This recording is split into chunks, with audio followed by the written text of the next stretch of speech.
हरे कृष्णा। तो आप सभी भक्तों का हार्दिक स्वागत है आज के श्रीमद् भागवतम की चर्चा में। तो हम लोग चर्चा कर रहे हैं Shrimad Bhagavatam first canto 9 chapter Bhishma स्तुति। तो दो स्तुतियों पे चर्चा कर चुके थे। भीष्मिता माफी 32 और 33 नंबर श्लोक। नेक्स्ट आज 33 नंबर श्लोक की चर्चा करेंगे। श्री भीष्म उवाच इति मतिरूपकल्पिता वितृष्णा भगवते सात्वतपुङ्गवे विभूति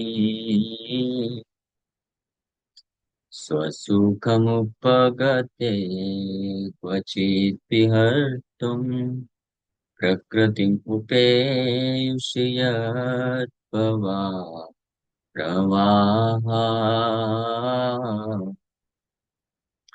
त्रिभुवनकमनमतमालवर्णम् रविकरगौरवराम्बरम् दधाने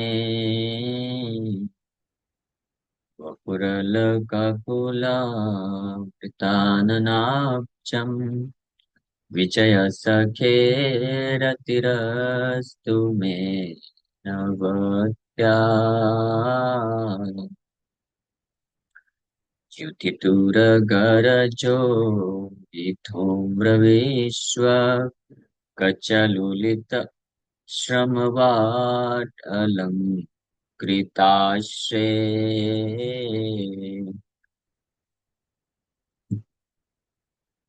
मम निश्चितसरैर्विभिद्यमाना त्वचिविलसत्कवचेऽस्तु कृष्ण आत्मा। तो ये तीसरा श्लोक है उनकी प्रार्थना का, जो यहाँ पे टेक्स्ट 34 के नंबर के नाम बताया है। सो इस प्रार्थना में भीष्म पितामह आगे बोल रहे हैं।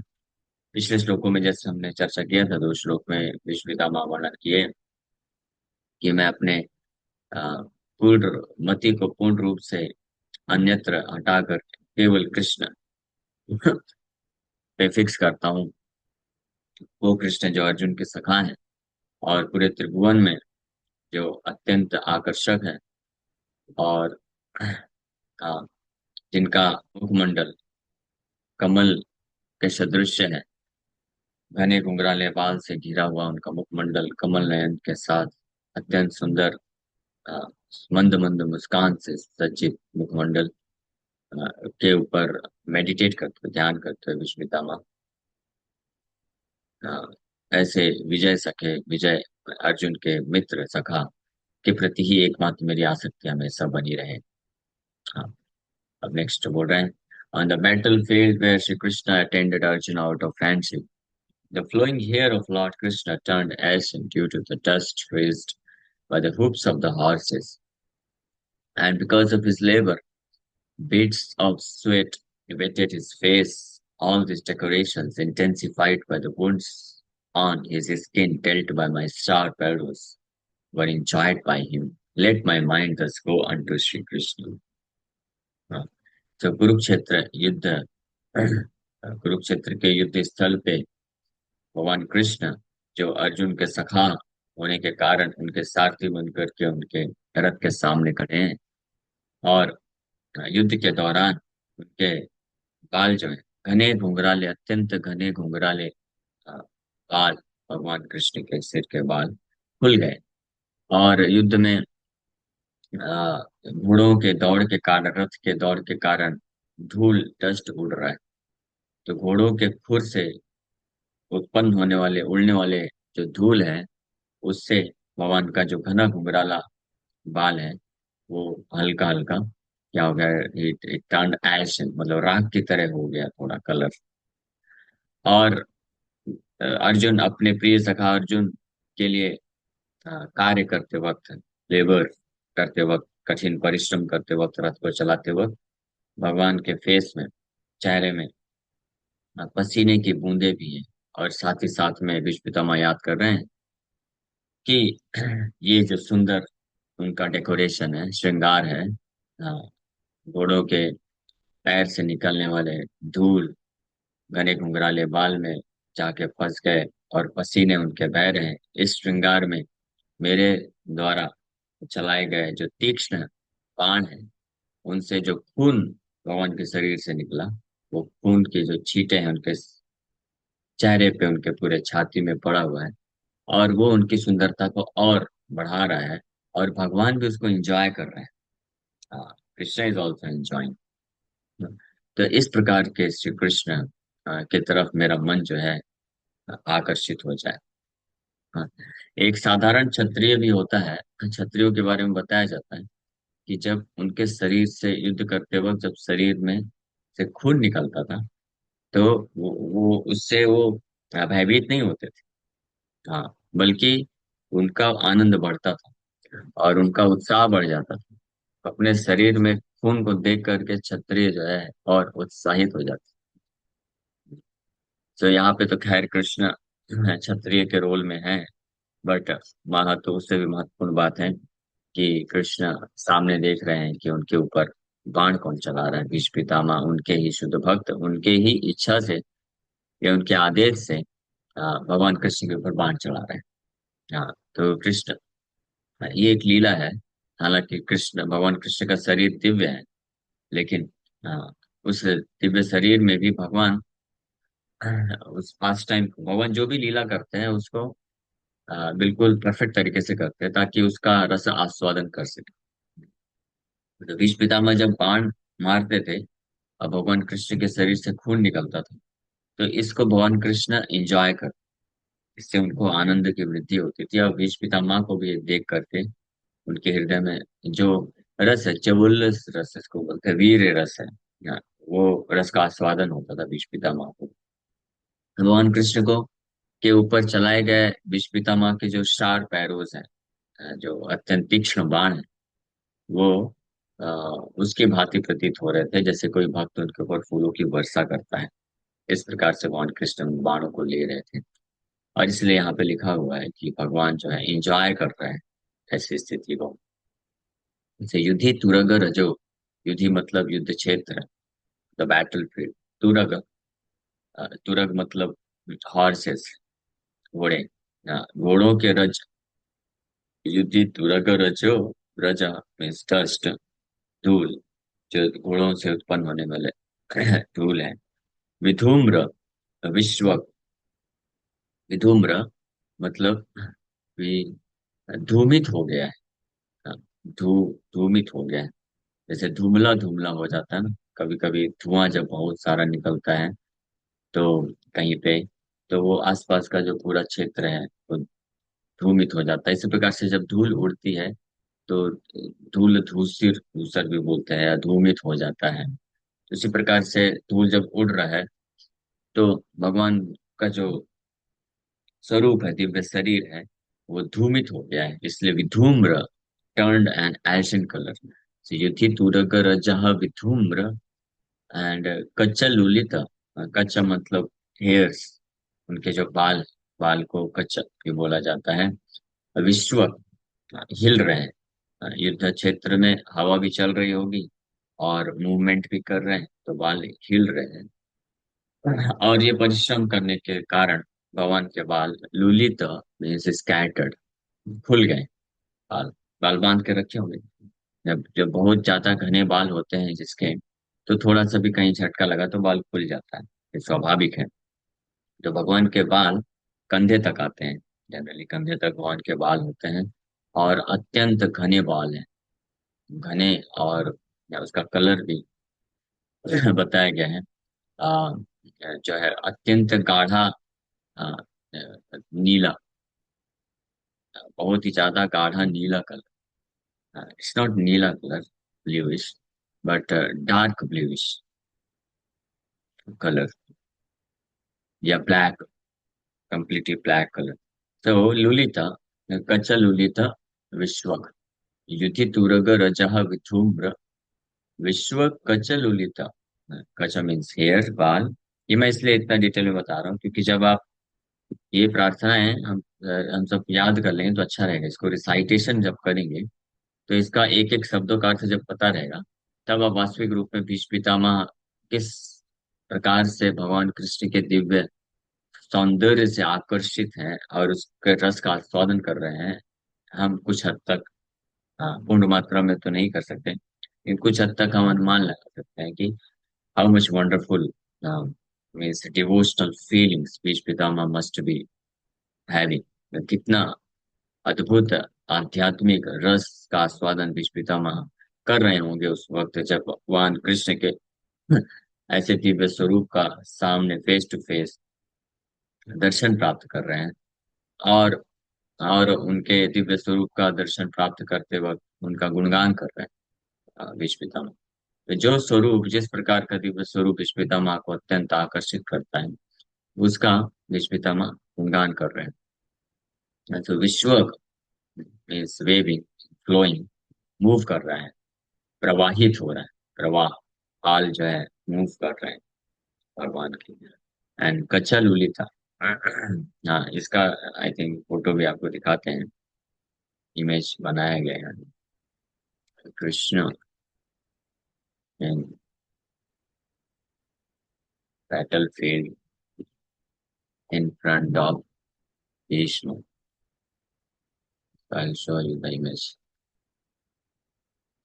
ये भगवान का, ये इमेज में ही भगवान इतने सुंदर दिख रहे हैं। तो सोचिए वास्तविक रूप में भीष्म पितामह ने जो दृश्य देखा होगा, तो कितने आकर्षित हुए। ये देखिए, ये है भीष्म पितामह की तरफ दौड़े थे रथ को लेकर के जब भगवान कृष्ण, जैसे उनके बाल खुले हुए हैं पूरी तरीके से। ये तो खैर पेंटिंग है, एक रियल इमेज है वो दिखा। हाँ, तो ये परफेक्ट इमेज है, डिस्क्राइब करता है। युधितुर गरजो विधूम्रविश्व कचलुलिता श्रमवार अलङ्कृताश्रे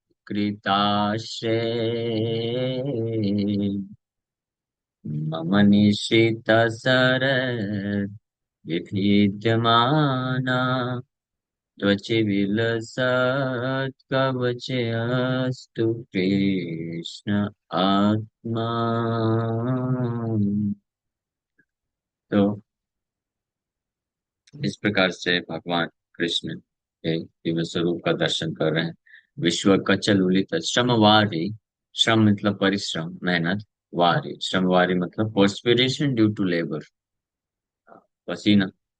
हाँ, हाँ, मेहनत करने के कारण जो पसीना निकल रहा, भगवान भगवान के फेस, सिर से पसीना निकलते हुए पूरे फेस में पसीना है। तो ये अलंकृत है, ये अलंकार की तरह कार्य कर रहा है। धूल डस्ट ऑलरेडी उनके चेहरे, पसीना और धूल डस्ट मिल करके पूरे चेहरे को डेकोरेट कर रहा है। अलंकृत आश्रय, आश्रय मीन्स टू द फेस, अलंकृत आश्रय मीन्स उनके मुखमंडल को डेकोरेट कर रहा है। This is like a decoration, श्रृंगार है। अ, धूल, धूल से मिला हुआ पसीना, और साथ में उनके जो बाल खुल गए हैं, श्रृंगार की तरह। और उसके भी ऊपर बीच पितामह याद कर रहे हैं कि ऑलरेडी युद्ध में दौड़ भाग करते वक्त धूल पसीना मिल करके भगवान कृष्ण के सुंदर कमल सदृश मुखमंडल को श्रृंगार कर दिया है। और उसके भी ऊपर मनीषित विभिद्यमाना त्वचि विलसत् कवचयस्तु कृष्णे आत्मा। मम निशित, मेरे, निशित सरय, निशित मतलब शार्प, बहुत तीक्ष्ण, सरय मतलब बाण, मेरे जो निशित सरय अत्यंत तीक्ष्ण बाणों के प्रहार से विभिद्यमाना, भेद, विभिद्य मतलब भेद, भेदना से विभिद्यमाना मतलब पियर्स्ड बाय, मेरे अत्यंत तीक्ष्ण बाणों से जब प्रहार किया गया भगवान कृष्ण के शरीर में, सो त्वची, उनके स्किन में इस प्रकार से जो ब्लड के कारण वो विलसत मीन्स, ये विलसत मीन्स विलास, विलास से ही विलसत, विलसत से विलास आता है। इंजॉइंग प्लेजर्स, इस चीज को भगवान कृष्ण इंजॉय कर रहे हैं। कवचे मीन्स प्रोटेक्टिव आर्म अस्तु। तो ऐसे श्री कृष्ण के प्रति आत्मा, मेरा मन, आत्मा के कई अर्थ होते हैं। मेरा मन जो है पूर्ण रूप से आसक्त हो जाए, आसक्त रहे, ऑलरेडी आसक्त है। तो वो नहीं चाहते कि और अन्यत्र कहीं पे आसक्ति चाहे, ऐसे श्री कृष्ण के प्रति आसक्ति बनी रही। तो जब कोई अत्यंत तीव्र मात्रा में या पूर्ण रूप से भगवान कृष्ण से अट्रैक्ट हो जाता है, आकर्षित हो जाता है, आसक्त हो जाता है और प्रेम विकसित कर लेता है, तो उसके हृदय में ये भाव आते हैं कि बस यही यही स्वरूप के प्रति मेरा मन लगा रहे और मुझे कुछ नहीं चाहिए ऐसा। जैसे एक दामोदर लीला में जो हम लोग रिसाइट करते हैं, दामोदर अष्टकम, उसमें भी वो जो भक्त हैं वो भगवान कृष्ण के बाल स्वरूप है, दामोदर लीला करते वक्त है। उससे इतने ज्यादा आकर्षित हैं कि प्रार्थना करते हैं, इदम ते वपुरनाथ गोपाल बालम सदा मे मनस्या वीरास्तम चिमन्मयि। इदम ते वपुरनाथ गोपाल बालम, कि हे गोपाल, हे कृष्ण, आपका ये जो दामोदर वाला रूप है, यानी आपको यशोदा मैया ने बांध दिया है और आप सिसक सिसक के हंस रो रहे हैं और इतने भयभीत हैं, तो ये जो स्वरूप है इससे मैं अत्यंत आकर्षित हूँ। मुझे और कोई वरदान नहीं चाहिए। मैं बस यही चाहता हूँ कि यही आपका हाँ, अत्यंत भयभीत यशोदा मैया के द्वारा से भयभीत अत्यंत ये जो स्वरूप है बाल गोपाल का, और आप मैं माता यशोदा के द्वारा बंधे हुए हैं, यही स्वरूप मेरे हृदय में हमेशा रहे। मतलब कि आप इसी प्रकार से हमेशा ऐसे भयभीत होकर के बंधे रहो, मैं ऐसे ही आपको दर्शन करना चाहता हूँ। तो भक्त, तो ये भगवान कृष्ण की विशेषता है कि कृष्ण कोई भी प्रकार की लीला करते हैं, कैसे भी स्वरूप में आते हैं, तो जो भी भक्त है उनको उस प्रकार की लीला या स्वरूप का दर्शन करता है तो उसके हृदय में इच्छा होती है कि बस यही चाहिए, इसके अलावा और कुछ दर्शन नहीं करना है। भगवान बस ऐसे ही आप मेरे हृदय में बने रहिए। तो इसी प्रकार से भीष्म पितामह के लिए भगवान का ये जो स्वरूप है, अर्जुन से, अर्जुन किस को सुरक्षा देने के लिए भगवान कृष्ण तीव्रता से एक क्षत्रिय की भांति मेहनत कर रहे हैं युद्ध क्षेत्र में। अर्जुन को सुरक्षा देने के लिए उसके मेहनत के कारण पसीने निकल रहे हैं और एरो, बाण लगने के कारण जो ब्लड, खून उनके पूरे शरीर में छितर बितर हो गया है पसीने से मिक्स होकर के, और उसमें धूल डस्ट भी लग गया है। तो ऐसा जो सुंदर स्वरूप है श्रृंगार, इस प्रकार के श्रृंगार के साथ भगवान कृष्ण भी इंजॉय कर रहे हैं और भीष्म पितामह भी उससे अत्यंत आकर्षित हैं और आ, और प्रार्थना कर रहे हैं कि ऐसे ही स्वरूप को मैं हमेशा चिंतन करना चाहता हूँ, ऐसे ही स्वरूप से मैं हमेशा आसक्त रहना चाहता हूँ। हालांकि युद्ध खत्म हो चुका था और भीष्म पितामह बाणों की सैया में लेटे हैं, अभी भगवान कृष्ण पांडवों को लेकर के अच्छे से सुसज्जित होकर के आए हैं। हाँ, एक रॉयल राजा की भांति राजा बन चुके हैं, ऋषि महाराज चक्रवर्ती सम्राट बन चुके हैं, और कृष्ण भी बिल्कुल राजा की तरह द्वारकाधीश के रूप में वहां पे उपस्थित हैं। लेकिन भीष्म पितामह उस वक्त भी अंतिम समय में प्रार्थना करते वक्त भगवान कृष्ण के उस स्वरूप का स्मरण कर रहे हैं। हाँ, जिसमें उनके बाल खुले हुए हैं, धूल डस्ट लगा हुआ है और खून पसीने से मिक्स है, और भगवान जो है अ, अर्जुन की सुरक्षा के लिए अत्यंत तत्पर हैं और भीष्म पितामह को भी अटैक करने के लिए दौड़ गए हैं। तो ये जो स्वरूप है यही उनके स्मरण में चल रहा है, और इसी इसी प्रकार के स्वरूप को धारण करने वाले कृष्ण के प्रति ही मेरी आसक्ति हमेशा बनी रहे। है ना? युति दूर गरजो धूम्र विश्व कचलुलिताश्रमवार अलंकृताश्रे मम निशित सर विभीत्यमाना त्वचि विलसत् कवचयस्तु कृष्ण आत्मा। So on the battlefield where Shri Krishna attended Arjuna out of friendship, the flowing hair of Lord Krishna turned ashen due to the dust raised by the hooves of the horses.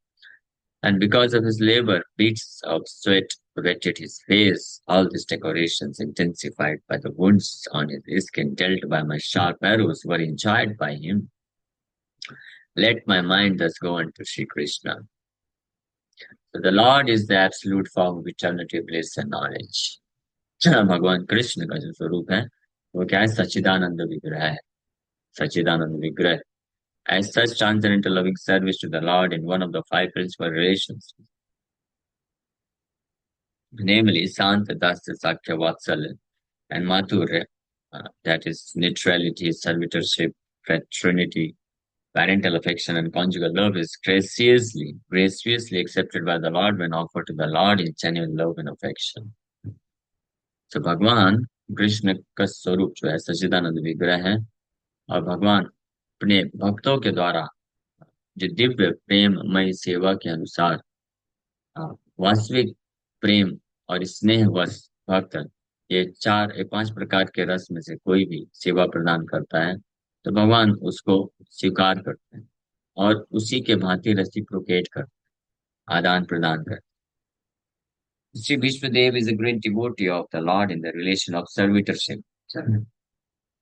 जो भीष्म पितामह भगवान कृष्ण के महान भक्त हैं, और उनका रस क्या है? दास्य रस है, दास्य रस के भक्त हैं, क्योंकि नारायण स्वरूप से के उनके इष्ट हैं, और नारायण के तो दास्य रस ही हो सकता है नारायण के साथ. So thus his throwing of sharp arrows at the transcendental body of the Lord is as good as the worship of another devotee who throws soft roses upon him. जैसे दास अपने प्रभु को जो है अत्यंत सुगंधित कोमल गुलाब के फूल अर्पण करता है, उसी प्रकार से भीष्म पितामह के द्वारा जो तीक्ष्ण बाणों का प्रहार किया गया भगवान कृष्ण के दिव्य शरीर में, तो भगवान उसी प्रकार से इसको स्वीकार किए जैसे कि उनका दास उनको अत्यंत सुगंधित और जो है सॉफ्ट कोमल आ, फूलों की बारिश कर रहा है उनको. इस प्रकार से भगवान स्वीकार किए, इस प्रकार से एंजॉय किए भगवान. So it appears that Vishwadev is repenting the actions he committed against the person of the Lord, but actually the Lord's body was not at all pained due to his transcendental existence. His body is not matter. Both he himself and his body are complete spiritual identity. A spirit is never pierced, burnt, dried, moistened, etc. This is beautifully explained in the Bhagavad Gita. So also it is stated in the Skanda Puran. So ऐसा प्रतीत हो रहा है कि भीष्म पितामह के तीक्ष्ण बाणों के प्रहार से भगवान कृष्ण के शरीर से खून निकल रहा है, तो उनको कष्ट दे रहा होगा, लेकिन वास्तव में भगवान के शरीर में कोई कष्ट प्राप्त नहीं हुआ, क्योंकि भगवान का शरीर में कोई अंतर नहीं है, और वो पूर्ण रूप से आध्यात्मिक है. और जो स्पिरिट होता है, आत्मा होता है, वो नयनम चिंतन्ति शस्त्राणि नयनम दहति पावका. ये गीता भगवान बताते हैं कि ना तो किसी अस्त्र शस्त्र से उसको काटा जा सकता है, ना जलाया जा सकता है, ना भिगोया जा सकता है, ना सुखाया जा सकता है. इसलिए भगवान के शरीर में वास्तव में कोई कष्ट की अनुभूति नहीं हुई. ये स्कंद पुराण में भी ये चीज बताई गई है. ये एकमात्र भगवान की लीला है. भगवान इसको लीला के रूप में स्वीकार कर रहे हैं अपने भक्त भीष्म पितामह को आनंद प्रदान करने के लिए. It is said there that spirit is always uncontaminated and indestructible. तो स्कंद पुराण में भी बताया गया है कि जो आत्मा वस्तु थी, ब्रह्म वस्तु, वो हमेशा निर्दोष होता है, उसमें कोई कंटामिनेशन नहीं होता, दोष नहीं होता है, और ना ही उसका विनाश किया जाता है. अविनाशी तु तद्विद्धि न सर्वमिदं ततं मम. गीता में भी इस चीज को बोलते हैं. तो ऑब्वियसली ये केवल कोई मूर्ख व्यक्ति ही होगा जो कृष्ण तत्व को नहीं जानता है, वही ऐसा बोलेगा कि कृष्ण का जो है शरीर में से भी खून निकला कृष्ण को. वो जैसे फाइनली जब भगवान अपनी जो है लीला समापन करके धाम वापस जाने का प्लान किए, तो वो एक हंटर आया था जरा नाम का, तो उसने तीर चलाया था, भगवान कृष्ण के अंगूठे में प्रहार हुआ. और लेकिन कुछ लोग इतने मूर्ख हैं, इतनी भी बुद्धि काम नहीं करती है कि एक साधारण व्यक्ति के भी पैर के अंगूठे में अगर गोली लग जाती है, तीर लग जाएगा, तो उसका भी मृत्यु नहीं होता है. तो भगवान वाला भगवान का कैसे हो? जो भगवान वो एक पर्वत, कौन सा तो पर्वत था, वो 80-100 किलोमीटर ऊंचा पर्वत, उससे जंप कर गए, कुछ नहीं हुआ। कृष्ण बलराम एक साथ जंप कर गए थे, जरासंध घेर दिया था, घेर के पूरे पर्वत में आग लगा दिया। तो भगवान कृष्ण बलराम चोटी पे थे, तो वहां से डायरेक्ट जंप किए। हाँ, तब भगवान कृष्ण कुछ नहीं हुआ। और इतने सारे भगवान कृष्ण असुरों का वध किए, इतना सारा अटैक किए लोगों ने, फिर भी कुछ नहीं हुआ। बस एक शिकारी आकर के पैर में जो है तीर लगा मार देगा, तो उससे भगवान वो हो जाएगा। हाँ, इतना भी लोग विचार नहीं करते हैं। खैर, anyway, so we are not concern about those foolish people. ऐसे मूर्ख लोगों से हमारा कोई लेना देना नहीं है, we are not at all concern. वो जो सोचना है, जो बोलना है बोले। बट भागवत प्रमाण है, शास्त्र प्रमाण है, स्कंद पुराण, भगवद गीता, भागवत प्रमाण है कि भगवान कृष्ण का शरीर जो है दिव्य है। और इसलिए कभी कभी भगवान अपनी लीलाओं को करते वक्त अगर ऐसे प्रतीत होता है कि भगवान के शरीर में भी जो है देखो प्रहार हुआ, खून निकला, तो ये केवल और केवल दो कारण से है। पहला कारण है कि भगवान वो लीला कर रहे हैं अपने भक्त को आनंद प्रदान करने के लिए। और दूसरा कारण है भगवान ऐसे महामूर्खों को भ्रमित करने के लिए करते हैं। हाँ, फिल्टर आउट करने के लिए करते हैं, ताकि जो मूर्ख हैं, मायावादी हैं, जो ईर्ष्यालु व्यक्ति हैं, जो भगवान के प्रति ईर्ष्या रखते हैं, तो भगवान उनको ऐसे भ्रमित करने के लिए ये लीला कर देते हैं कि हाँ, भ्रमित रहो, ताकि उनको भी सपोर्ट मिले कि हाँ देखो, कृष्ण का भी भौतिक शरीर है, हम सही बोल रहे हैं। हाँ, इस प्रकार से अपनी इच्छा को कंटिन्यू कर सकते हैं। ये भगवान इस प्रकार से कार्य करते हैं, सो वंडरफुल, अद्भुत है। लेकिन जो भक्त होते हैं वो कभी ये सब चीजों से बिल्डर नहीं होते हैं, वो तत्व जानते हैं, सत्य उनको मालूम होता है कि भगवान कब, क्यों, कैसे, क्या लीला कर रहे हैं। तो Krishna and Krishna's pure devotees, they know very well. इसलिए बोलते हैं कृष्ण, इसीलिए गीता में बोले, जन्म कर्म च मे दिव्यम एवं जो वेति तत्वतः, जो तत्व के साथ जान, हाँ, वही केवल मेरे धाम को प्राप्त कर सकता है। और जो बिविल्डर हो जाता है, भ्रमित हो जाता है कि भगवान ने ऐसा लीला क्यों किया, तो वो जो है, he remain he remains a foolish person, अगर मूर्ख बन के बना रहता है। बट वी हैव स्क्रिप्चर्स, ऐसा नहीं कि हम केवल अपनी भावनाओं को प्रकट कर रहे हैं। भक्त लोग केवल भावनाओं से भावना भावित है, जरूर कृष्ण के प्रति प्रेम है, भावना है, दैट्स देयर। लेकिन फिर भी जो प्रमाण है शास्त्र के, सो इट और लॉजिक भी है, it cannot be distressed, nor can it be tried up. When Lord Vishnu in his incarnation appears before us, he seems to be like one of the conditioned souls, materially encased, just to bewilder the asuras. यहाँ पे वही चीज प्रभुपाद जी लिख रहे हैं कि भगवान विष्णु, भगवान कृष्ण जब अवतरित होते हैं, तो वो एक साधारण बद्ध जीवात्मा की तरह दिखते जरूर हैं। क्यों? Just to bewilder the asuras. ये जो असुर प्रवृत्ति के लोग हैं ना, असुर लोगों को भ्रमित करने के लिए भगवान ऐसे बाहरी रूप से मानवीय लीला करते हैं। हाँ, कि भगवान भी छोटे बालक के रूप में है, और बादलों की गर्जना सुन करके डर जा रहे हैं और भ्रमित हो जा रहे हैं। जैसे ब्रह्म विमोहन लीला जब हुआ, तब ब्रह्मा जी आकर के सब ग्वाल बाल सखाओं को चुरा के ले गए थे, तो उस वक्त कृष्ण जो है अत्यंत वो डिस्ट्रेस में आ गए थे। और ऐसे ऐसा ऐसा एक्टिंग कर रहे थे, ऐसा ऐसा लीला कर रहे थे कि लग रहा था कि जैसे कृष्ण को कुछ पता ही नहीं, उनको मालूम ही नहीं है कि कौन ये सब करके गया है। जिस प्रकार से भगवान करते हैं, और जब रासलीला करते हैं, गोपियों के पीछे भागते हैं, तो ऐसा लीला ऐसा करते हैं भगवान कि ऐसा लगता है जैसे कोई क्या बोलते हैं उसको, लंपट, हाँ, स्त्री लंपट। जैसे कोई स्त्री लंपट व्यक्ति होता है ना, कि पागल रहता है किसी स्त्री के प्रति, तो भगवान लीला में इस प्रकार से बाहर से ऐसा दिखता है।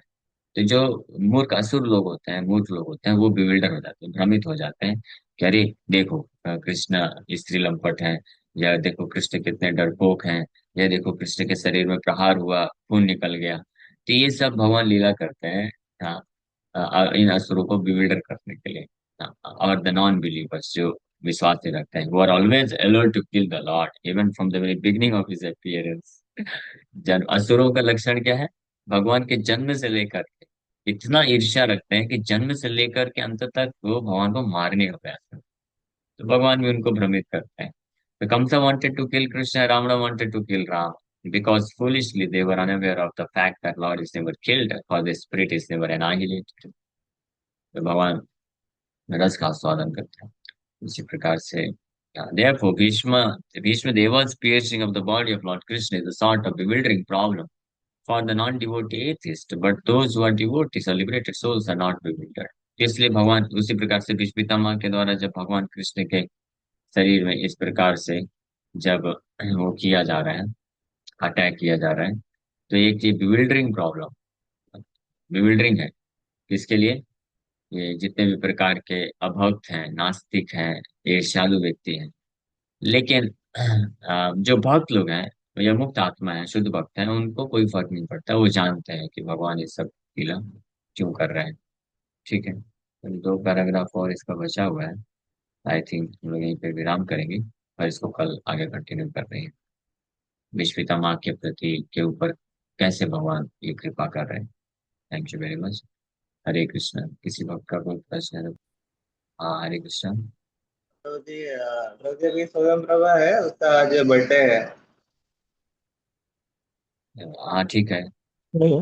लेकिन मैं जैसे अपने भी लेक्चर है तो सोच रहा था कि भगवान कृष्ण कितने दयालु हैं कि जैसे भीष्म पितामह को जिस रूप में जैसा तीर मारा था उनको, तो इतने दयालु कि वो भी उसका भी आस्वादन करने के लिए उनको कितना अच्छा लगता है कि मेरे भक्त को क्या चाहिए मैं वो करके दे दूं। मतलब कितने दयालु है, सोचो ना। मुझे समझ में हाँ। नहीं आ रहा यस। था ऐसा कौन चाहता है प्रभु करने के लिए कि मेरे को मारा और मुझे यस। खुशी हो। अरे एग्जैक्टली। तो भगवान की ये अद्भुत इतनी दया है कि उनका भक्त, भगवान जानते हैं कि एक भक्त के बारे में कि वो भगवान किस प्रकार से लीला करें ताकि वो भक्त को अत्यंत आनंद प्राप्त हो। तो इसलिए भगवान ऐसी लीलाएं करते हैं। कुछ। यस, और कोई प्रश्न किसी का?